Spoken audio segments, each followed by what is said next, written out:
pemerintah saat ini sedang menganak emaskan perusahaan-perusahaan yang mungkin komitmennya aja atau keinginannya aja untuk membangun pabrik saja belum terrealisasi dibandingkan dengan perusahaan-perusahaan yang memang sudah ada terlebih dahulu. Bagaimana Anda menanggapi hal ini, Pak? Ya, menurut kami sih sebenarnya yang kita lagi dorong sebenarnya adalah industrinya ya, dan Mhm. kapasitas produksinya. Nah, oleh karena itu, eee, memang ada beberapa misalnya, ada beberapa pabrikan yang sudah ada, tapi mereka tidak memproduksi, KBLBB atau EV, ya ini, mungkin, sudah dewasa lah ya, udah mature industrinya. Jadi mungkin kita, eee, sudah tidak perlu lagi memberikan terlalu banyak, support di situ, karena sudah sangat mature. Nah, kalau untuk yang baru-baru ini, ya memang, kita perlu dorong gitu kan, kita perlu berikan insentif-insentif dulu untuk supaya mereka masuk. Ya. Dan tadi yang seperti kami tegaskan, concern-nya bahwa kita menganakmaskan atau, jangan sampai mereka tadi memberikan harapan dan kita tidak memenuhinya. Untuk itu Mmm. kita juga sudah memagari dengan tadi memberikan jaminan, dan mereka harus memberikan jaminan yang akan kita execute kalau mereka tidak memenuhi dan tentunya dengan monitoring. Dan yang terakhir tentunya masa insentif ini hanya diberikan dalam waktu yang terbatas, Iya. hanya 2 tahun. Jadi memang harus serius baru bisa, dapat untuk, insentif ini. Iya, kami juga ingin mendapat gambaran Pak terkait dengan koordinasi karena kami tahu hal ini melibatkan beragam, kementerian mulai dari Kementerian Keuangan, Investasi, Perindustrian, Perdagangan. Bagaimana memastikan koordinasi ini bisa benar-benar berjalan lancar? Ya, jadi memang, dalam pembuatan Perpresnya ini dan saat ini juga sedang, dibuat peraturan-peraturan turunannya, kami dari Kemenkomarves tentunya selalu melibatkan kementerian teknis yang terkait, dan juga yang secara yang tadi kementerian yang disebutkan dan juga yang berhubungan ya dengan Mmm. itu. Jadi, ini adalah proses yang nggak ujuk-ujuk ya, ini mungkin udah setahun lebih kita kerjakan, Mhm. dan prosesnya tentunya di level pemerintah sudah, cukup transparan. Jadi ya, kami sangat positif ya, optimis bahwa, program ini sudah diketahui dengan baik ya oleh, teman-teman di kementerian-kementerian lain yang terkait. Oke. Dan, ada rencana nggak Pak untuk, utamanya terkait infrastruktur pengisian daya mobil listrik di Indonesia bersamaan dengan insentif ini?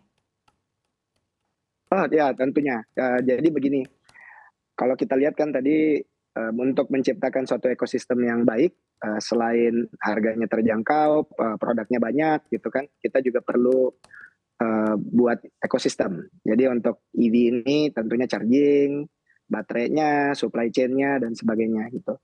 Nah memang kalau khusus charging, ini ada kayak, ada seperti masalah telur dan ayam ya.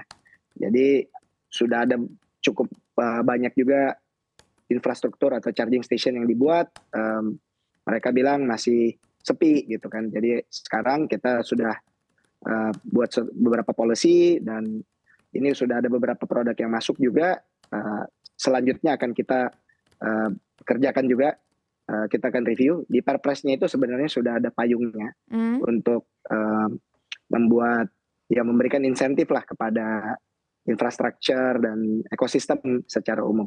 Nanti tinggal tunggu aja, ke depan bentuknya seperti apa. Oke, apakah akan ada, pelibatan sektor swasta Pak dalam mendukung keberhasilan kebijakan ini? Tentunya, jadi memang, private sector sendiri, adalah ya pemain utama ya. Kami dari pemerintah tugasnya memberikan regulasi atau ya kepastian dan sebagainya ya untuk supaya pihak swasta ini masih notabene masih relatif baru, mungkin resikonya masih dianggap, cukup tinggi. Mmm. Jadi kami memberikan, dukungan, tapi, sektor swasta lah mungkin nanti yang akan, ini ya, untuk memegang peranan. Iya. Tentunya juga bersama, BUMN ya.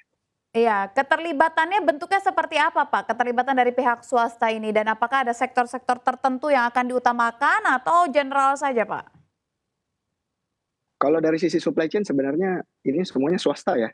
kalau misalnya kita cerita dari pabrikan EV adalah semuanya swasta sendiri. Hmm. Kalau untuk infrastruktur memang karena masih relatif baru, kita ada juga ibaratnya tugas dari PLN dan ya BUMN itu untuk membangun, dan tentunya listriknya juga memang dari PLN. Tapi sudah dibuka sebenarnya untuk pemain-pemain swasta bisa masuk juga di infrastruktur ini. Oke, selanjutnya Pak, bagaimana memastikan kebijakan ini bisa memberikan manfaat ekonomi dan juga ketenaga kerjaan yang spesifik, mengingat perusahaannya mungkin datang dari luar, tenaga kerja asing akan semakin meningkat. Bagaimana memastikan hal ini, Pak? Ya, kalau untuk itu makanya kita ingin menciptakan meminta mereka untuk membuat pabrik di Indonesia ya. Jadi begitu pabriknya terbuka di Indonesia atau kapasitas produksinya dilakukan di Indonesia, Mm-mm. itu secara directly pasti akan menggunakan tenaga-tenaga Indonesia, PDB-nya atau GDP-nya juga akan masuk ke Indonesia.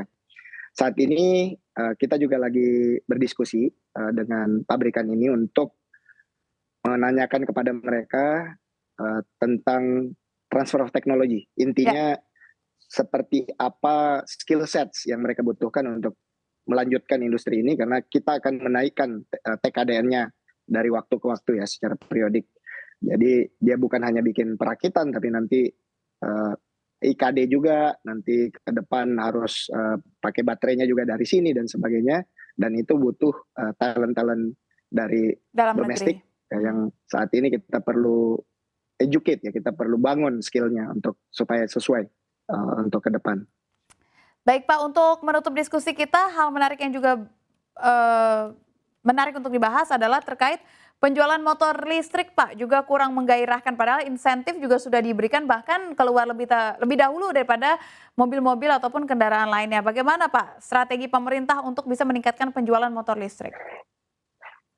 Ya, jadi kalau untuk yang motor listrik ini sebenarnya sih sudah ada kenaikan yang cukup pesat ya sejak kita berikan insentif kepada semua orang, satu KTP, satu KTP boleh satu motor dapat satu kali insentif gitu.